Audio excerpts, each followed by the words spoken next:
a party loyalist, a rising star, a rebel from within. For years, he stood firmly inside the Orange Democratic movement, defending it, promoting it, fighting for it. Then, something changed. He began speaking louder, sharper, bolder. He challenged the government. He questioned alliances. He confronted power, even inside his own party. Soon, the same movement that elevated him pushed him out. So now the question hangs in the air. Is Edwin Sifuna just another outspoken politician? Or is he positioning himself to become the successor to Raila Odinga or the next president? This is the story of Edwin Sifuna.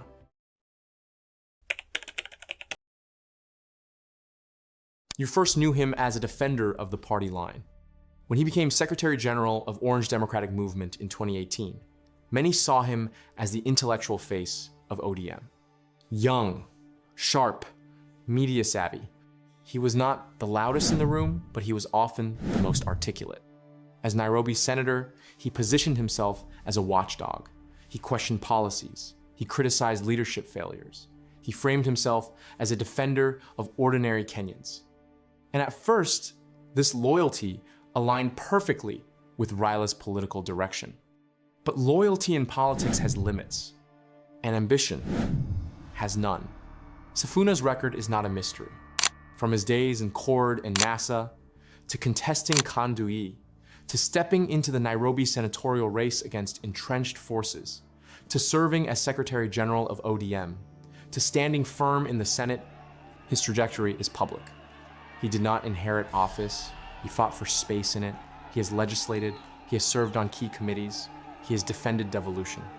He has been one of the most articulate opposition voices in the country. He has taken positions that were unpopular within power circles. He has, during the anti-finance bill protests, placed himself physically in tense environments to stand with citizens who felt cornered. When Raila Odinga died, a strange silence fell over the country. It was not the silence of peace, but the silence of uncertainty. For decades, whether one loved him or opposed him, Raila was the axis around which Kenya's democratic contest revolved. We may debate his final political choices. We may interrogate his compromises. But no honest citizen can deny that the democracy we speak so freely within today rests heavily on his shoulders. With Raila alive, no Kenyan ever truly felt alone in challenging the establishment. He may not have always formed the government, but he made certain every government felt the weight of public scrutiny. And then he was gone. In the days that followed, many of us asked ourselves uncomfortable questions. Who now carries that mantle? The realization began to dawn that ODM is not a party for one community.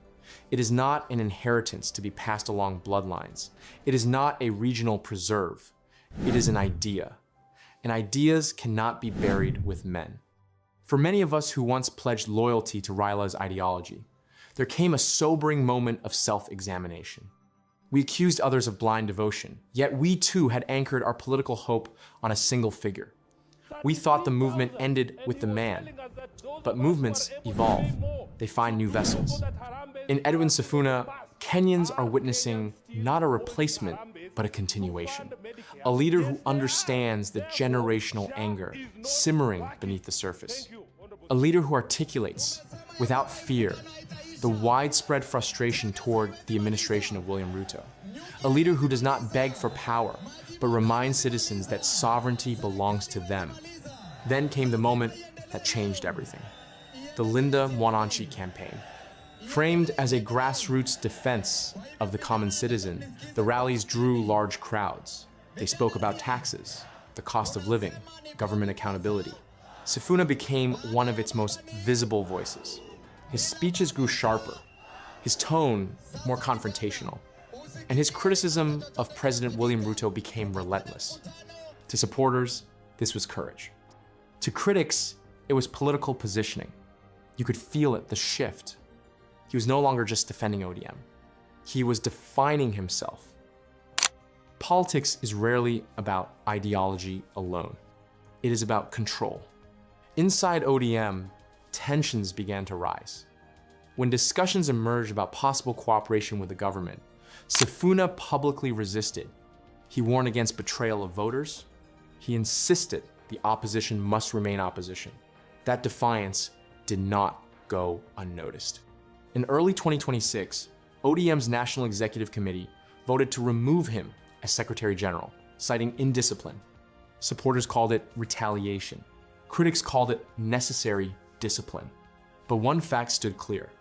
The party he once defended had turned against him.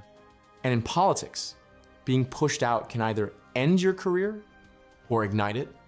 In today's Kenya, anger is political fuel. Many young Kenyans feel unheard, overtaxed, frustrated. Sifuna speaks their language. He attacks corruption openly. He confronts power directly. He does not soften his words when speaking about the current administration. And in a political culture where many leaders appear cautious, caution can look like weakness. Boldness looks like strength. His strong criticism of Ruto has made him a hero to some. But politics built only on opposition can be fragile. Because one question always follows. Can you govern as fiercely as you criticize? The attacks against him only confirm his relevance. In Kenyan politics, one is rarely targeted unless one threatens to reshape the order. Attempts to sideline him within ODM were less about administrative disagreements and more about the fear of a new center of gravity emerging. To become president in Kenya, you need more than passion. You need coalition. You need ethnic alliances. You need regional balance. You need strategy. Sifuna has strengths. He is articulate. He connects with youth. He commands media attention. But challenges remain. Internal party divisions weaken his structure. Some leaders accuse him of destabilizing ODM from within, and national leadership demands broader appeal beyond Nairobi and urban centers. So here lies the central question. Is Edwin Sifuna preparing to inherit Raila's mantle? Or is he carving out a different path entirely? Kenyan politics is entering a transition era. Raila Odinga's generation is aging. New leaders are rising. The country is restless. And in moments like this, figures like Sifuna become symbols of generational change, of confrontation, of political evolution. But history teaches us something important. Opposition energy must transform into national vision. Criticism must become policy. Anger must become structure. Otherwise, it fades.